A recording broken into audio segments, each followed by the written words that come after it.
Okay, awesome. So, hi everyone, my name is Catherine. I'm 24 years old, and I want to share my story today because I use it to educate others about sexual assault. And it's not a sad story, I promise. It's my victory story, and it does connect to the gut because due to my sexual assault, I had a lot of anxiety, depression, acne. Acne was my physical form of showing that stress and anxiety. That's something that I couldn't hide.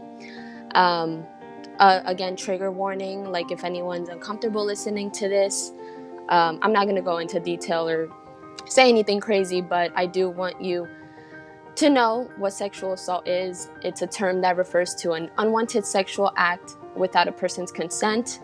It refers to any sexual, physical, verbal, or visual act that forces a person against their will to join in unwanted sexual conduct or attention.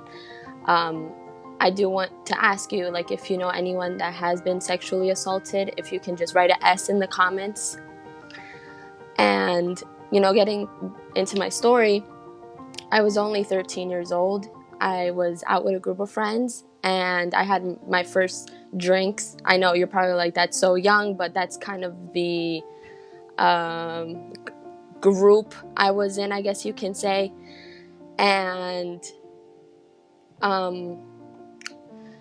I was only 13 and they took me to a parking lot. And that's what happened. Again, I won't go into details. You can leave that for the imagination. But I went back home. They dropped me off, told me not to say anything, and I didn't. I was terrified. And I'm only 13, so to this day my parents don't know. I don't want to hurt them. I don't want them to think it's their fault. So I had to have that load on my shoulder. And I didn't go to therapy either. I wasn't really educated on the topic.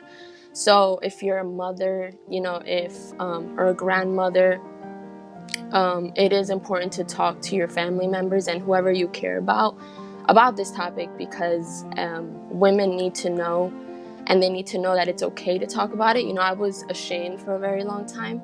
So that night was my first anxiety attack. I didn't know what that was. It was awful. It was like my chest was really heavy, like if something was sitting on top of it.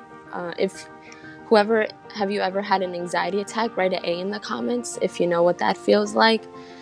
And it was terrible. So I told a few friends, and that really helped, but it still wasn't the support that I needed. And then I completely rebelled, right? So when someone's sexually assaulted, it can go many different ways. Some people can really shut down. A lot of women commit suicide. Long-term effects are like anxiety, depression. So that's what I had. And I was completely numb to the situation. I was in denial for a very long time. And I thought, I was over it because that's what I convinced myself. But in reality, I was going through anxiety and depression, and I didn't even know it. So, as I got older, everything started making sense because, like I said, I rebelled and I was super stressed out. So then the acne was getting really, really bad on my face, on my back, on my chest. I was eating a lot of sugar, like Melanie explained earlier, and I didn't know why.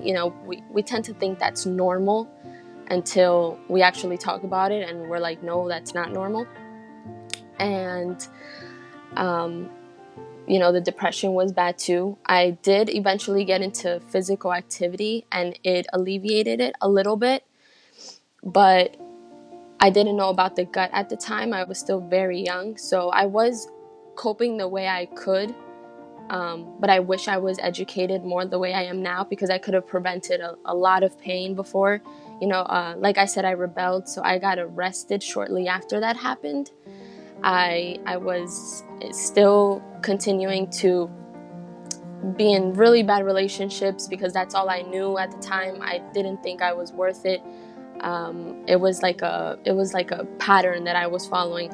And now that I'm older and I can look back, I can I can see those patterns and be like, oh, okay, so this is because of my sexual assault, this is because of the anxiety, this is because of the depression, this is because of my gut and what I was eating. And it's really cool when you have this information and you're like, okay, so this is why. You know, when you don't know why your body is doing this to you, or why you're thinking a certain way, or why you're having suicidal thoughts, it's scary. It's super scary. Like, it's like your body is against your mind, and that's awful. So then I learned about the gut. Now I'm a personal trainer, and I learned about the gut, so that's what I specialized in, because again, it has a lot to do with physical activity, the serotonin, the dopamine, like Melanie said, melatonin, how important sleep is, how important stress management is, and that's what I did. And I'm very faith-based now too. God had his hand on top of me the whole ride, and you know, I realized it after, and I thank everything to him. And he put Melanie in my path, and she's the one that helped me educate myself on the gut and why everything was happening. And I've been healing my gut since July. It is a long process because, you know, it doesn't happen one day to another, because of so many years that my gut has been trash and so many things that I've been through. But like I said, this is my victory story. You know, I'm healing and I'm in the process, and now I want to educate women to do the same, because we can heal and we can do it naturally.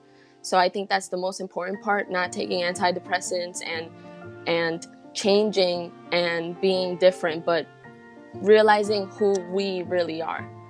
So that's my story, and I hope it helps someone.